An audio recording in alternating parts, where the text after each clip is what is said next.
El doctor Alberto Motesi es uno de los conferencistas más conocidos y respetados en el mundo hispanoamericano. En los últimos 40 años ha predicado a más de 20 millones de personas. Se le conoce como el pastor de los presidentes. Ha publicado más de 16 libros. Continuamente es invitado a hablar en congresos nacionales e internacionales. La vida de este hombre tiene mucho que decir a las generaciones jóvenes en el mundo. Demos la bienvenida a Alberto Motesi.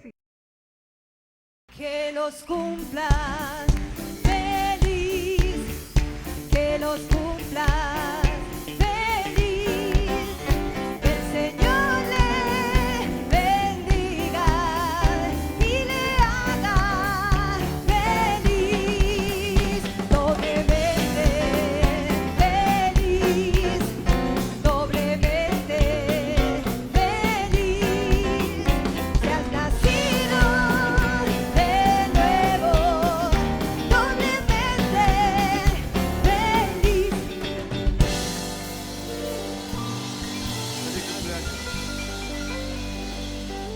Bueno, mire, en realidad no le robo tiempo a su mensaje, solo 30 segundos porque a alguien nos comentó ahí en el automóvil que lo traía que usted quería comprar algo para hacer un asado y esas cosas que andaba buscando. Entonces fuimos corriendo al frente y a ver si es cierto que va a cocinar luego en algún lugar.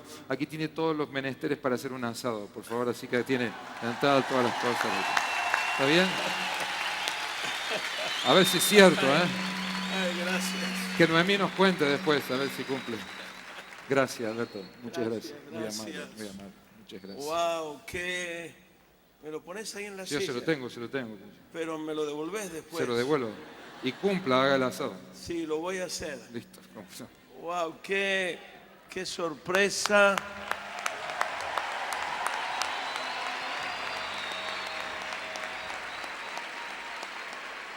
Nosotros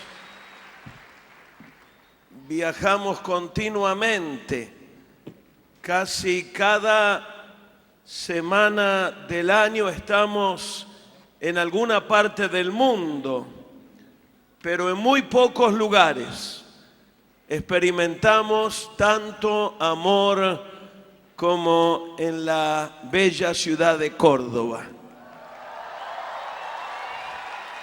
Y tengo que decirlo, en muy pocos lugares como en Cita con la Vida. Realmente nosotros como familia y como ministerio tenemos un profundo amor y admiración por Cita con la Vida, sus pastores, por el Congreso.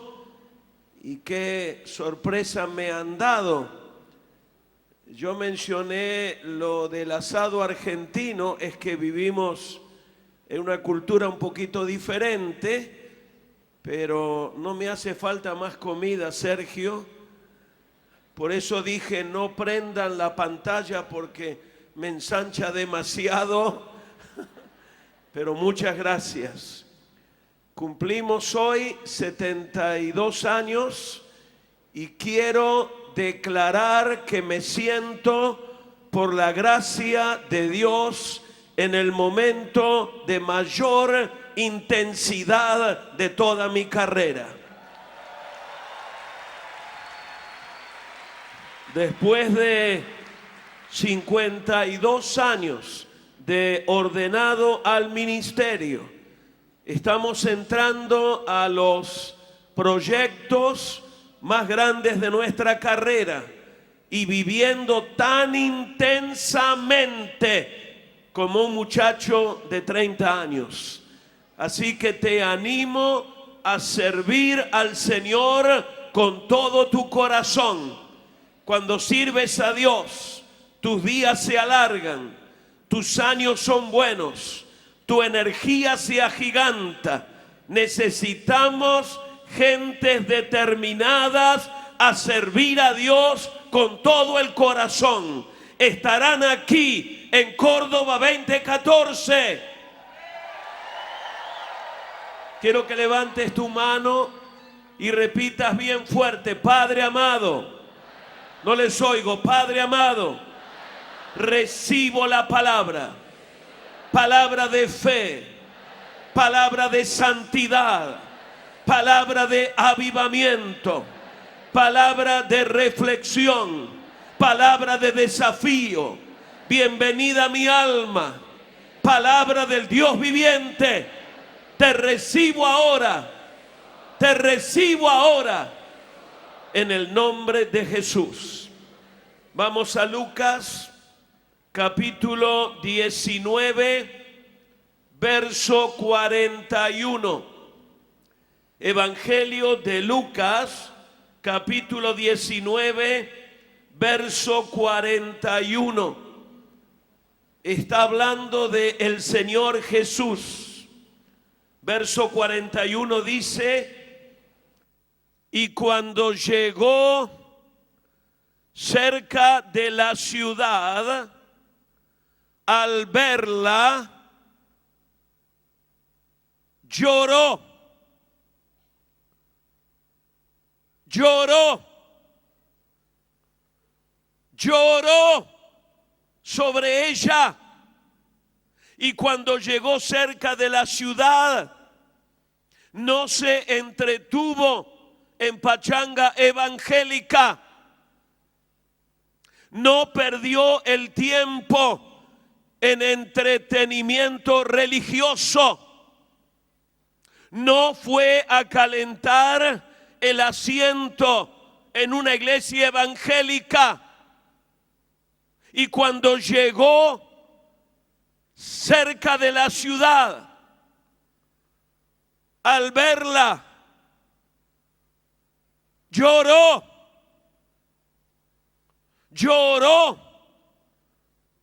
sobre ella. Aquel era un voto crucial. Los líderes del movimiento Pro Vida habían preparado con sumo cuidado una nueva legislación para presentar al Congreso de Arizona en Estados Unidos.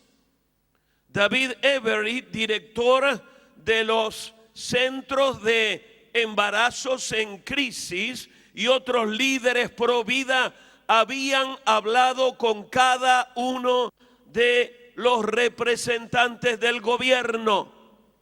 La aprobación de la ley que protegería a los niños aún no nacidos estaba asegurada por un voto.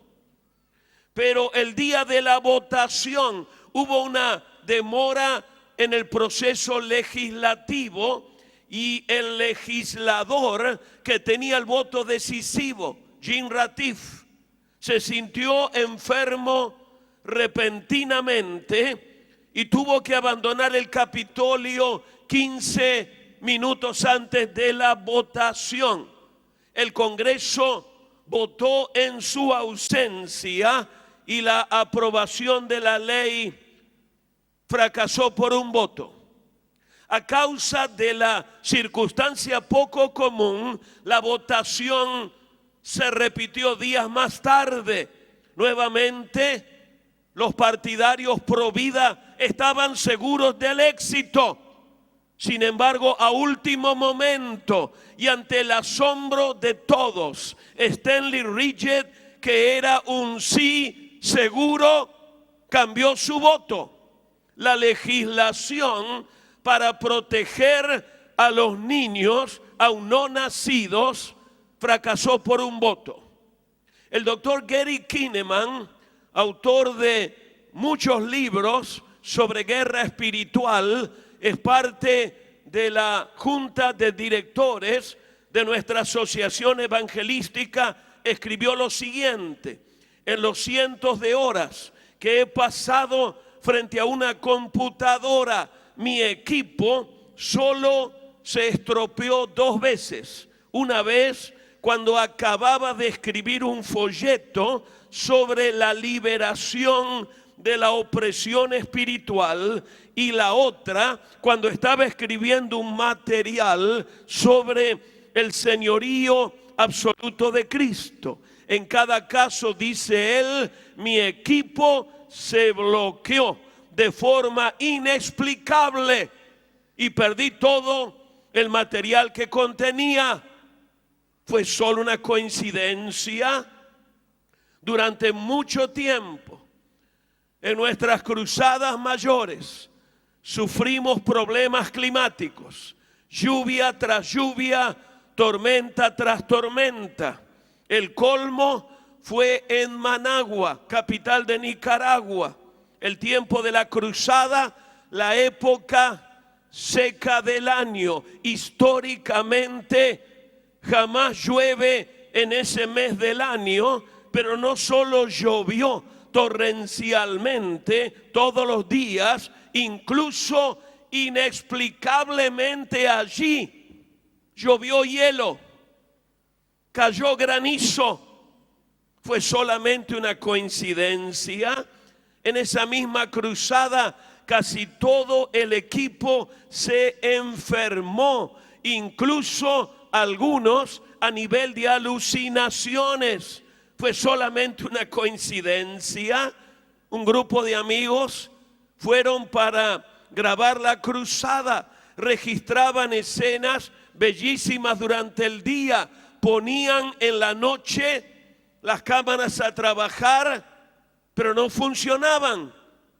Las revisaba el ingeniero, todo estaba en orden, pero no grababan. En la mañana siguiente volvíamos a registrar escenas bellísimas en parques, en centros de compras, en escuelas. Recobrábamos la esperanza de filmar la cruzada, poníamos las cámaras a trabajar y no funcionaban. ¿Fue solo una coincidencia? Algunos versículos bíblicos en ciertas épocas de la historia cobraron relevancia particular. Por ejemplo, durante la reforma de Lutero, el justo vivirá por la fe. Por gracia sois salvos por la fe, justificados pues por la fe, tenemos paz para con Dios. No me cabe la menor duda que en esta época del siglo XXI hay otras escrituras de significado relevante, porque nuestra lucha no es contra sangre y carne, sino contra potestades, contra principados, contra los gobernadores de las tinieblas de este siglo, contra huestes espirituales de maldad en las regiones celestes, porque las armas de nuestra milicia no son carnales, sino poderosas en Dios para destrucción de fortalezas. Qué desagradable sorpresa enterarnos que Nancy Reagan consultaba con un astrólogo para dirigir las decisiones en Washington. El ex candidato a la presidencia de su país, Miguel Dukakis, del estado de Massachusetts, nombró a una mujer como bruja oficial de su estado. La revista Somos de Argentina informó que el expresidente Menem consulta regularmente con su bruja personal, Hilda Evelia, a la que ha retenido con él por casi 40 años. Un alto oficial del gobierno le dijo a la revista: la verdad es que la mayoría de nosotros consultamos con brujos y lo hacemos con frecuencia. Se dice que Carlos Andrés Pérez, expresidente de Venezuela, fallecido hace un par de años, hizo un pacto con Satanás entregándole su país al diablo. En Venezuela, cada 24 horas ocurren alrededor de 70 crímenes violentos. Nos preguntamos esta tarde, ¿quiénes manejan las decisiones políticas? ¿Quiénes tienen los hilos de la historia? quienes están influenciando la vida de la familia. Entrevistaron recientemente por radio en Estados Unidos a una sacerdotisa satánica. Le preguntaron, ¿continúan ofreciendo sacrificios humanos? Ella respondió, no, ya no es necesario. ¿Por qué? Le preguntaron. Ella dijo, ya es suficiente con los millones de abortos que están ocurriendo. Queridos jóvenes de Córdoba 2014, he venido al púlpito con una mezcla de sentimientos y de emociones. Por un lado, mi frustración, porque mi generación no logró lo que anhelábamos alcanzar. Contemplo a mi alrededor la irrelevancia de la iglesia evangélica. Tenemos la iglesia más numerosa del mundo, de toda la historia del mundo, y la de menor influencia en toda la historia del mundo. Pero vengo también con un corazón lleno de esperanza. Desde que comenzó este congreso hace 2 días, en cada rostro, en cada lágrima derramada, en cada chica, en cada muchacho, yo he visto la esperanza para la transformación del mundo. Vengo delante de ustedes esta tarde con mi corazón inflamado en el fuego por ganar las naciones para el reino de Dios. Lo primero que quiero hacer es compartirles algunos principios. Primer principio: la ciudad, cualquier ciudad, será el centro de las batallas más grandes para la salvación o destrucción de la familia. Me conmueve Lucas capítulo 19. Puedo ver a Jesús, puedo escuchar al Señor. Jerusalén, Jerusalén, Buenos Aires, Buenos Aires, México, México, que matas a los profetas, que apedreas a los que te son enviados. ¿Cuántas veces quise juntar a tus hijos como la gallina a los polluelos debajo de sus alas y no quisiste? Ya desde el 2011, 3 de cada 4 personas vivimos en grandes ciudades. El campo ha sido abandonado, especialmente en América Latina. Por ejemplo, en Estados Unidos, más de la mitad de la población, más del 50%, vive solamente en el 6% del territorio. Hay allí 44 áreas metropolitanas con 88 millones de habitantes. Y cuando llegó cerca de la ciudad, no perdió el tiempo, no se envolvió en entretenimiento religioso. Cuando llegó cerca de la ciudad, lloró sobre ella. México, la ciudad capital, en pocos años más tendrá 32 millones de habitantes. San Pablo en segundo lugar con 25 millones. Calcuta y Bombay en la India con 19 millones. La revista Time, prestigiosa publicación secular en inglés, hablando de las grandes ciudades, publicó un artículo titulado El Apocalipsis Urbano. De acuerdo a esta publicación, será casi imposible en pocos años más sustentar las familias en las grandes ciudades. La industria de la pornografía continuará creciendo. La violencia en el hogar seguirá destruyendo matrimonios y familias enteras. En Estados Unidos, donde hay fiebre, por estadísticas, se dice que cada 5 segundos ocurre un crimen.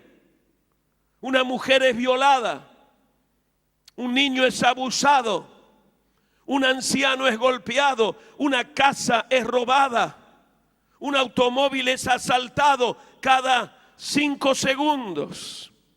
Lo que quiero afirmar esta tarde es que la ciudad es la mente, es el cerebro de una nación, es el centro de poder cultural, político, económico, y ninguna ciudad será tomada para Dios si seguimos jugando al evangelio con el infantilismo de nuestras divisiones, haciendo cada cual su propio asunto. Es el momento de ponernos de acuerdo. Si los pastores no lo logramos, ustedes jóvenes lo van a conseguir en el nombre de Jesús.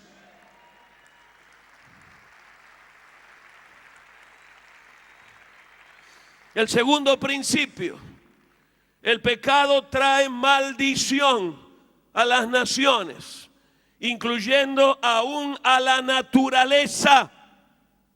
Terremotos, huracanes, miseria, son un reflejo de la situación espiritual de un país. Hay una tremenda relación entre lo teológico y lo político, entre lo espiritual y lo económico, entre lo sobrenatural y lo temporal. La ciudad de Norwich, en el valle de San Fernando, en el sur de California, hace unos años fue el epicentro de uno de los terremotos más devastadores que azotó la parte norte del continente. Después de mucha destrucción, descubrimos que el 80% de todo el material pornográfico distribuido en Estados Unidos se producía en la ciudad de Norwich, epicentro del terremoto. Tercer principio: el diablo es totalmente ilegal. Griten conmigo: ilegal. Más fuerte: ilegal. Cuando el hombre pecó, Satanás se convirtió en el Dios de este siglo. Satanás es como el ocupante ilegal de un edificio a quien el dueño legal tiene pleno derecho de expulsar. No hay razón alguna, muchachos, por la cual nosotros, la iglesia, debamos ceder ni un solo centímetro cuadrado de este planeta al gobierno de los demonios. Este es nuestro planeta. Quiero que me lo escuchen, por favor. Estas no son solamente nuestras iglesias. Este es nuestro planeta. Estas son nuestras ciudades, nuestros partidos políticos, nuestros centros educativos, nuestras compañías que producen y hacen dinero para expandir el progreso. Nosotros no somos la cola de esta nación o de cualquier país, somos la cabeza. Cuando Dios nos colocó sobre el mundo, nos puso como mayordomos para administrarlo. La Biblia dice: los cielos son los cielos de Jehová y ha dado la tierra a los hijos de los hombres. Por mucho tiempo, equivocadamente hemos dicho: el mundo le pertenece al diablo. Mentira del diablo. De Jehová es la tierra y su plenitud, el mundo y los que en él habitan.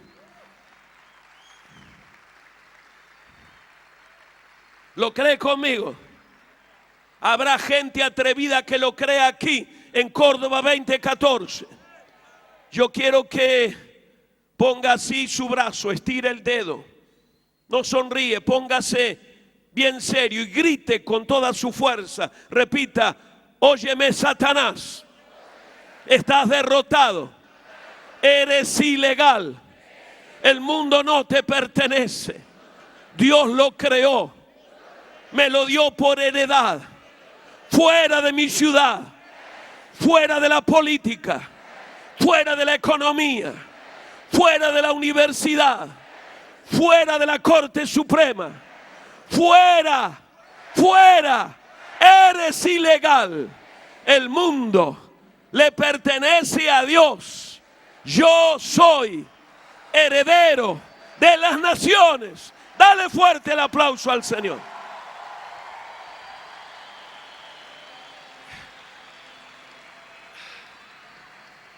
La segunda cosa que quiero hacer, estoy batallando con ese reloj que me pusieron allí. Tengo un pleito con ese reloj esta tarde. La segunda cosa, quiero compartirles preguntas que me reenfocaron en los últimos años. A mí me quitaron el sueño. Si quieres tener una buena noche, una buena dormida esta noche, sal rápidamente del auditorio, porque mi plan no es tranquilizarte, no es darte una sobadita, una buena acariciada. Mi plan en los próximos 10 minutos es meterte un tsunami en el corazón, provocar dentro de ti una pasión que te quitará el sueño, que te tirará a las calles de tu ciudad, que te convertirá en un revolucionario del reino de Dios. Primera pregunta: ¿cuál es la misión de la iglesia? Jesús la definió en Mateo capítulo 6, que en la tierra, al igual que en el reino de los cielos, se haga la voluntad de Dios. ¿Por qué el cielo como referencia?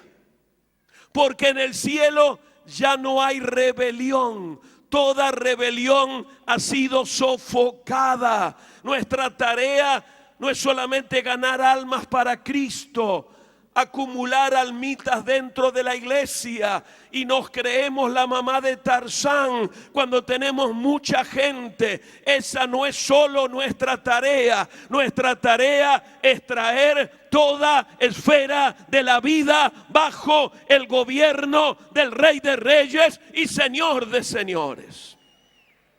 La segunda pregunta: ¿cuál es el propósito de la cruz? ¿Por qué Jesús murió en la cruz? Si dejara que contestaran públicamente, la mayoría diría: para poder ir al cielo, para tener comunión con Dios. Quiero ser bien honesto contigo. A mí esto me habla de nuestra cultura evangélica egocéntrica, individualista. Hemos desarrollado un evangelio que dice: porque de Él y por mí y para mí son todas las cosas. Pero ese no es el evangelio de Cristo. El evangelio del reino dice: porque de Él y por Él y para Él son todas las cosas, a Él sea toda la gloria. Estoy diciendo que no es importante la expiación. No, soy un evangelista. Me muero si no gano almas para Cristo. Claro que es supremamente importante. Sin la cruz de Cristo no iríamos al reino de los cielos. Pero eso no lo es completo, no lo es todo. Cuando Cristo muere en la cruz, Él está tratando de establecer un pueblo marcado con la sangre del Cordero de Dios, al que va a empoderar con autoridad de su reino para que le represente en medio de las naciones. Si nuestro único objetivo es mi salvación, mi prosperidad, mi milagro. Eso es egocéntrico, contrario al reino de Dios. Tercera pregunta: ¿qué es el reino de Dios? La mayoría diría: el reino de Dios es la iglesia. Bueno, es verdad, pero solo una pequeña parte de la verdad. La iglesia está en el reino. La iglesia es el factor principal del reino. La iglesia es representante del reino, con autoridad del reino. Pero el reino es mucho más que la iglesia, que su congregación local. La Biblia dice en Apocalipsis capítulo 19 que Jesús es Rey de Reyes. Apocalipsis capítulo 1 lo llama soberano de los reyes de la tierra. En Juan 18 Jesús declaró ser rey. En 1 Timoteo 6 Pablo lo llama el solo soberano, Rey de reyes, Señor de señores. Efesios capítulo 1 dice que Jesús está muy por encima de todo principado, poder, fuerza, dominio, de todo nombre que es nombrado, no solo en este mundo, sino también en el venidero. Filipenses capítulo 2 ordena que toda rodilla se doble, se arrodille, que toda lengua confiese que Cristo es el Señor. Salmo 24 dice: la tierra es del Señor. Salmo 96 declara: Dios reina entre las naciones. Nuestra tarea no es solamente discipular personas, ganar individuos para que lleguen al cielo. También nuestra tarea incluye echar fuera el sistema satánico actual y declarar: el reino de Dios ha llegado. Esto significa no solo echar fuera demonios de personas. Sabemos echar fuera de las personas potestades demoníacas. Damas y caballeros, ha llegado el momento de aprender cómo echar demonios de partidos políticos, de sistemas judiciales, de gremios, de grupos obreros, de la universidad. Significa enfrentar al demonio y arrebatarle lo que le pertenece al reino de Dios. Según Colosenses capítulo 2, Jesús ya ha desarmado a Satanás. Cuando Cristo muere en la cruz, desarma a Satanás. Parece que la iglesia evangélica no se dio cuenta. Nuestra tarea ahora es desplazar a Satanás del territorio. Te lo voy a poner en forma más teológica, con palabras más elegantes. Queridos muchachos, llegó el día de echar a patadas a Satanás en el nombre de Jesucristo. Hay una cuarta pregunta: ¿por qué crucificaron a Jesús? ¿Qué motivo tenían los judíos y los romanos? Muchos piensan que Jesús fue crucificado, la iglesia primitiva perseguida, porque creían en una nueva religión. No. El mundo greco-romano estaba infectado del politeísmo. Tenían miles de religiones. A nadie le perturbaba, le molestaba una religión más. Crucificaron a Jesús. Persiguieron a la iglesia primitiva porque la iglesia entendió que la tierra es del Señor y que Jesús es rey sobre todos los gobernantes de la tierra. El Sanedrín quería a Jesús muerto porque Jesús amenazaba su poder político. Herodes intentó matar a Jesús cuando era un infante, porque Jesús nació como rey de los judíos. ¿Qué argumento usó la multitud para impedir que Pilato liberara a Jesús? Juan 19 dice: cualquiera que pretende ser rey se hace enemigo del César. Más tarde los discípulos trastornaron todas las esferas de la vida. Por donde iban, provocaban un terremoto en la economía, en la política, en la sociedad, en cada ciudad por donde caminaban, porque la cultura estaba entrelazada con la adoración de ídolos y del emperador. Donde ellos iban, ponían al mundo, ponían la cultura patas para arriba. ¿Lo estaremos haciendo nosotros? ¿Estaremos realmente impactando al mundo? Yo temo que los domingos hay diablillos tamaño pigmeo que pasan frente a las puertas de nuestros auditorios, escuchan lo que hacemos y decimos allí adentro, se frotan las manos y uno al otro se dicen: qué bueno que continúen tan místicos, metidos allí adentro, porque cuando se ponen locos y salen afuera, arruinan nuestro negocio.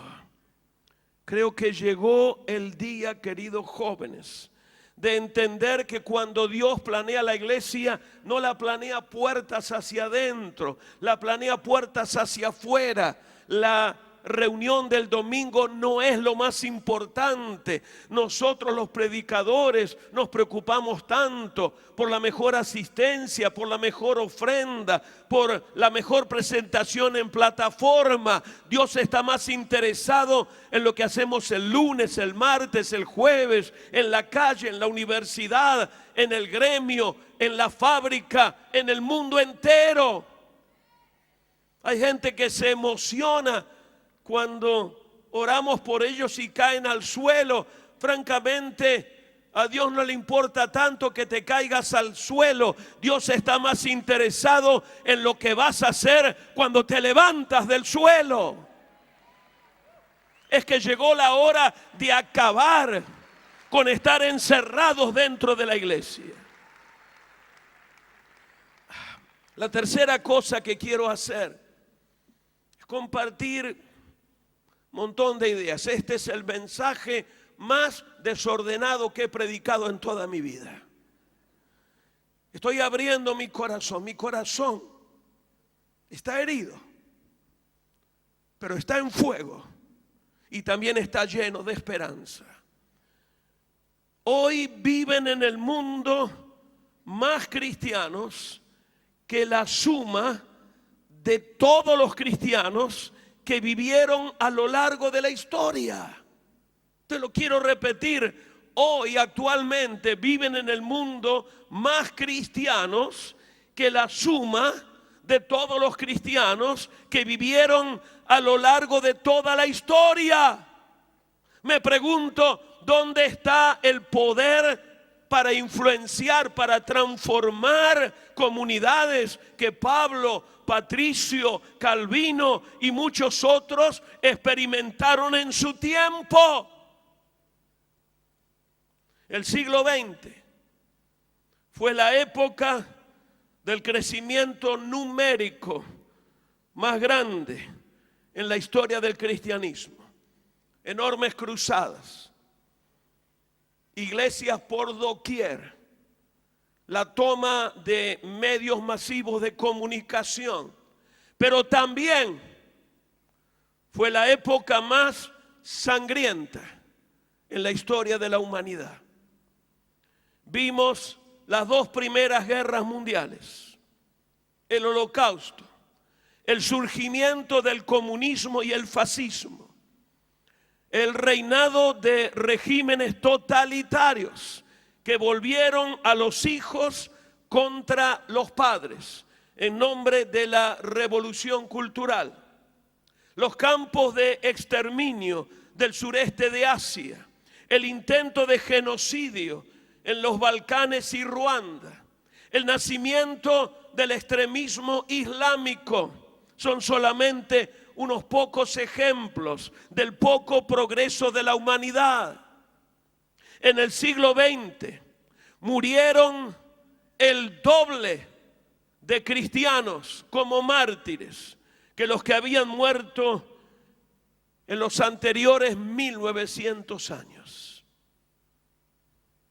Te lo voy a repetir, en el siglo pasado, en 100 años, murió el doble de cristianos como mártires que en los anteriores 1900 años.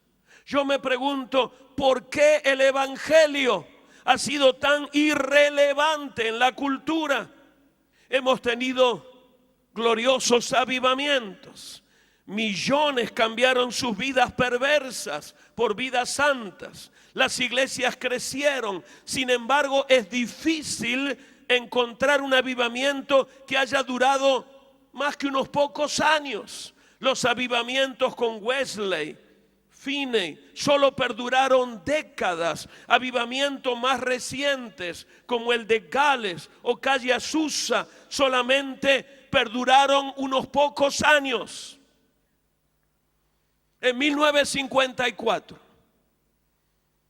llegó aquí a Argentina un desconocido evangelista, Tommy Hicks. Sorprendentemente, yo tenía poquitos años, era un niñito. Mi familia no era cristiana evangélica, pero el efecto de la cruzada tocó a nuestra familia también. Se salvaron 300,000 personas. Yo conozco iglesias enormes que nacieron solo con los frutos de esa cruzada, pero ¿se sanó Argentina del cáncer de la corrupción? ¡No! Reinhard Bonnke ha predicado a millones en África. Millones se salvaron, millones se sanaron. África a finales del siglo XX, al sur del Sahara, se declaraba un 80% cristiana. 80%. El continente más evangelizado del mundo, con la mayor asistencia a la iglesia. Pero en cada país africano se repite la misma historia: pobreza, enfermedad, violencia, corrupción, injusticia. Un periodista nacido en Inglaterra afirmó en televisión en Estados Unidos que los cristianos evangélicos creemos que cuando muchos cristianos vivimos en una ciudad, acabamos por transformarla. Es lo que hemos enseñado los predicadores. Ganemos más personas para Cristo, cambiaremos nuestra nación. El periodista propuso evaluar la ciudad más cristianizada de Estados Unidos. Definió comunidad cristianizada a una con alto porcentaje de creyentes que asisten regularmente a la iglesia. Según esta definición, Dallas era la ciudad más cristianizada, con la asistencia a la iglesia con el porcentaje más alto. El periodista propuso echar un vistazo a la demografía social de Dallas para ver cómo la bendición de tantos cristianos se manifestaba concretamente en la ciudad. Se consultaron estadísticas acerca del crimen, la seguridad ciudadana, el sistema policial, judicial, penal. Se consultó el sistema sanitario, hospitales, los servicios de emergencia, la tasa de mortalidad infantil, las enfermedades contagiosas, los servicios sociales. Se investigó el porcentaje de graduados, se evaluaron empleos, vivienda, economía igualdad entre personas de distinto credo, color, ingreso económico. El periodista examinó las estadísticas. Y cuando escuchamos la información, ninguno queríamos vivir en Dallas. No había absolutamente ninguna diferencia con otras ciudades menos evangelizadas. La delincuencia, los sistemas sociales quebrados, la desigualdad económica, la injusticia racial hacían de Dallas la más evangélica, una ciudad como cualquier otra. Lo más trágico fue lo que pasó al final del programa. El periodista presentó el cuadro y luego dijo: vamos a buscar la opinión de líderes cristianos.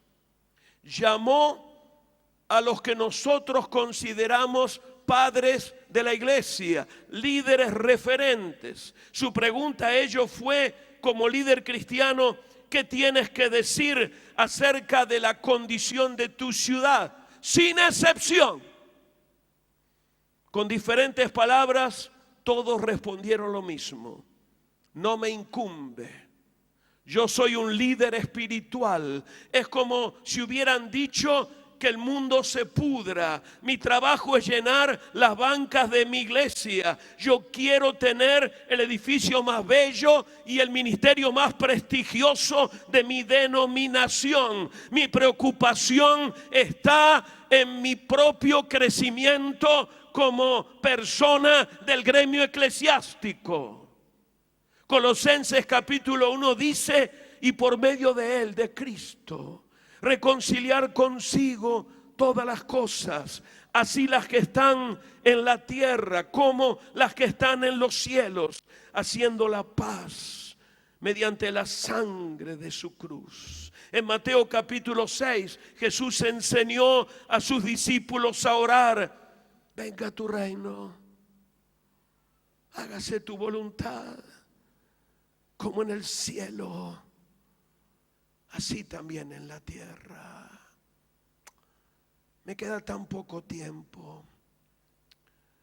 ¿Cómo puedo resumir esto? ¿Cuál es la clave para que veamos una transformación? La primera, vivir vidas transformadas. Juan ayer nos dio uno de los más grandes mensajes que escuché en mi vida. La relación con la palabra, la sensibilidad al Espíritu Santo, la generosidad para bendecir a los demás. Si va a haber avivamiento y transformación, nuestras vidas tienen que estar radicalmente transformadas. No podemos transformar la cultura si no estamos radicalmente transformados nosotros. Esto incluye también el entendimiento que no hay separación entre lo sagrado y lo secular, que Dios tiene que ver con todo lo creado. Una de las grandes doctrinas, de las grandes verdades bíblicas reflotadas por la Reforma, es la del sacerdocio universal del creyente. Es decir, todos somos siervos de Dios. No solo se le sirve a Dios en la iglesia, se le sirve en el gremio, se le sirve en el partido político, se le sirve en el medio artístico, se le sirve en el mundo de la justicia. Tenemos que salir de este congreso a servir a Dios en cada esfera de la vida, porque de Él y por Él y para Él son todas las cosas. A Él sea toda la gloria.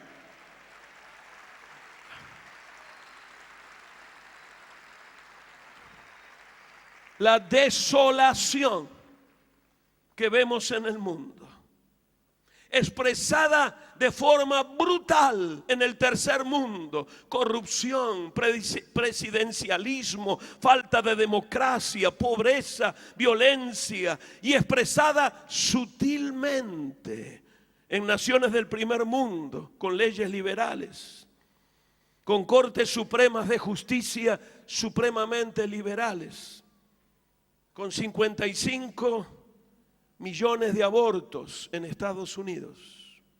55 millones de abortos en una nación edificada sobre la Biblia.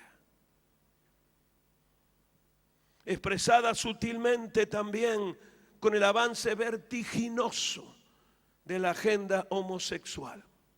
Ellos dicen ser 10%, calculamos que no son más que entre un 3 y un 5%, pero están bien organizados, nos están ganando las peleas, están tomando lugar y están influenciando a las cortes que deciden el carácter de las naciones. ¿Qué nos ha pasado, muchachos? Hemos predicado salvación y hemos amputado el resto del mensaje bíblico. Al reducir el evangelio a la salvación, también hemos reducido la revelación de Dios, nuestro Salvador. Ciertísimamente Él es nuestro Salvador y esto es esencial para vivir con Él eternamente. Pero hemos perdido, por ejemplo, la revelación de Él como Rey de Reyes, el Señor de la justicia. Jehová Jireh, el Señor de la economía, el Padre, el Dios de la familia, Dios creador, Señor de la ciencia y de la tecnología, la palabra viva, el Señor de las comunicaciones, el alfarero, el Señor de las artes y la belleza, el gran maestro, el Señor de la educación. Usamos estos nombres, pero no entendemos la supremacía de Cristo en cada una de estas esferas de la vida.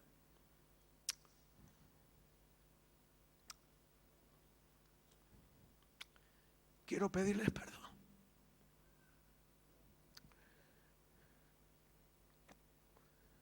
Los predicadores de mi generación hicimos lo mejor que sabíamos. Y fuimos fieles, Recuerdo a algunos que ya acaban de partir. Qué fidelidad al Señor. Pero de pronto Dios está amplificando nuestro entendimiento de la palabra. No está agregando, no está cambiando, está amplificando. Nos está dando a conocer que es el tiempo de entender que todo le pertenece al Señor. Cuando vayas a tu colegio el próximo lunes, cuando camines por los corredores, no mires allí pecadores, comienza a declarar: esta escuela le pertenece a mi Señor, la voy a recuperar para Él. Aquí el humanismo va a retroceder, aquí la palabra de Dios va a crecer.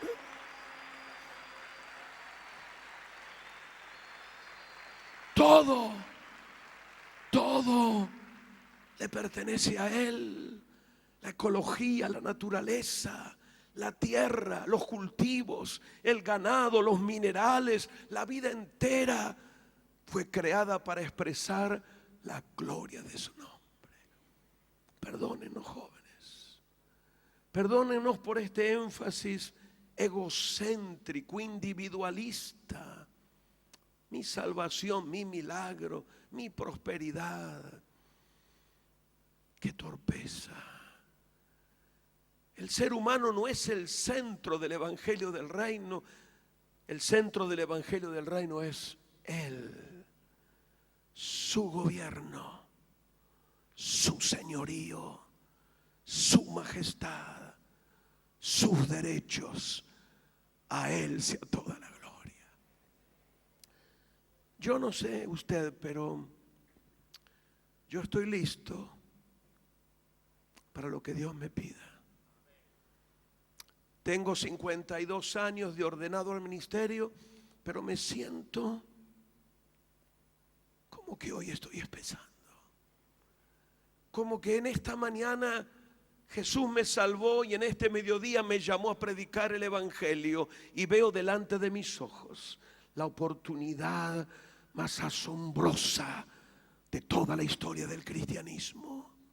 Si un día Martín Lutero provocó una explosión, si un día Spurgeon trajo una revolución espiritual, si Calle Azusa provocó un tsunami del Espíritu Santo, los jóvenes de Córdoba 2014 van a provocar la reforma más poderosa de toda la historia del cristianismo.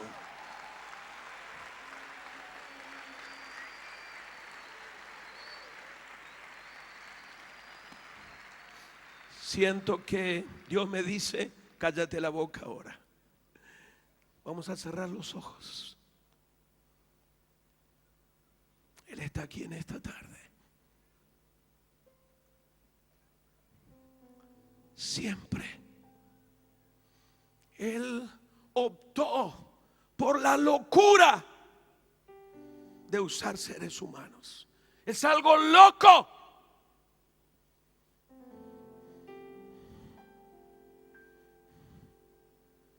Pero lo más loco de Dios es mucho más sabio que los sabios de los hombres. Dios sigue usando mujeres y hombres. Tuvimos una generación, y te confieso, me siento orgulloso de haber sido parte de ella. No lo supimos todo. Fueron los hermanos Pablo, los Luis Palau, los Gigi Ávila, los Billy Graham. No lo supimos todo. Algunos seguimos en la batalla y con las armas que tuvimos le fuimos fieles a Dios. Pero hay un nuevo entendimiento, es un nuevo amanecer. Dios le está diciendo a la iglesia: quiero que recuperen lo que es mío, que yo se los doy a ustedes. Quiero que tomen el estilo de fidelidad de los viejos, pero tengan la mente abierta para entender que yo no copio, no repito. Mi viento sopla y hago lo que quiero. Y lo que quiero hacer ahora es provocar una transformación en las naciones. Dile en tu corazón: Señor, que venga tu reino. Que venga tu reino sobre Argentina. Que venga tu reino sobre la presidenta Cristina. Que venga tu reino sobre la CGT, las 2 CGT, las 4 CGT.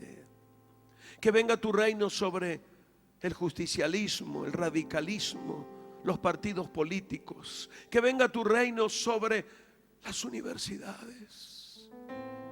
Que venga tu reino sobre la Corte Suprema de Justicia.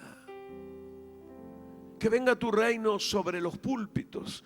Que venga tu reino, díselo, que venga tu reino sobre mi vida. Mi vida.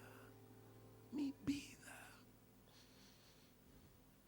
Que no pierda el tiempo jugando al evangelio, que no me la pase de evento en evento, de concierto en concierto, de brincadera en brincadera. Que de una vez por todas sea un discípulo radical, un seguidor de Cristo hasta la muerte. Dios está levantando una generación, lo percibo, lo veo, lo sé. En todo el continente, de chicas y muchachos cansados de la religión evangélica, hambrientos de la realidad de Dios. Dile: Señor, yo no me pierdo esto. Yo quiero ser un instrumento de cambio en mi ciudad, en mi nación. Quiero prepararme para influenciar el sistema educativo, las leyes, la economía, la vida nacional. Que venga tu reino. Que venga primero en mí, Señor. Que yo sea un exponente de lo que es un verdadero seguidor de Jesús. Que no sea un cristiano del montón, parte de la multitud de un congreso. Que yo sea un discípulo radical. un instrumento de transformación. Si hay chicas y muchachos que anhelan esto, les pido que se pongan de pie. No lo hagas porque otros lo hagan. Al ponerte de pie me estás diciendo: Alberto, no estás solo. Alberto, esa palabra la recibo. Alberto, eso viene de Dios. Es la hora de nuestras naciones.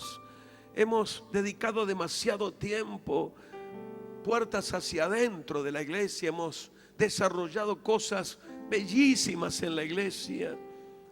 Pero ahora llegó el momento de ir a cada rinconcito de la patria, a tocar a cada anciana, acariciar a cada huérfano, llevar luz a cada político, reprender a cada injusto, a cada abusador, declarar: así dice Jehová a nuestras naciones. Lo que yo veo en esta tarde es un ejército de revolucionarios del Señor. Yo no me pierdo esto. Quisiera estar con Él, pero le pido: no me lleves hasta que mis ojos lo vean. Argentina, Chile, Perú, Uruguay, América Latina entera, abrazada en las llamas de la santidad de Dios. Que venga tu reino, tu santidad, tu dignidad sobre la niñez, los movimientos obreros, la economía. Yo tengo un sueño también: que no haya pobres en América Latina, que no haya una mujer que sea golpeada, ni un niño abandonado en las calles. Hemos edificado grandes auditorios, pero nuestras calles están infectadas de maldad. Que venga tu reino. Padre, en esta tarde te adoramos. Como quisiéramos besar tus pies, como quisiéramos abrazarnos de tus pies. Qué privilegio el de esa mujer que los lavó con sus lágrimas y los secó con sus cabellos. Perdónanos, Señor, perdónanos por una religión evangélica tan egocéntrica, tan enfocada en nuestra comodidad, nuestra prosperidad. Nos sentimos avergonzados. Queremos, como nos enseñabas ayer, tener una vida de generosidad, una vida que revele la gracia, una vida que imparta vida de Dios. Pido, Padre, por esta juventud que salga de este congreso transformada para transformar. No simplemente emocionada con el congreso. Ya hemos tenido demasiada emoción, demasiada inspiración, y las naciones siguen iguales, pudriéndose en el pecado. Ha llegado la hora no de la inspiración, ha llegado la hora de la decisión de trabajar como discípulos del reino de Dios. Levanta tus manos al cielo y repite con voz clara: Padre que estás en los cielos, que venga tu reino, que como en el cielo se hace tu voluntad, se haga también en la tierra. Que venga tu reino sobre mi nación, sobre mi ciudad. Empiézalo en mi vida. Que venga tu gobierno, tu santidad, tu autoridad sobre toda mi persona. En el nombre del Padre, en el nombre del Hijo, del Espíritu Santo. Amén.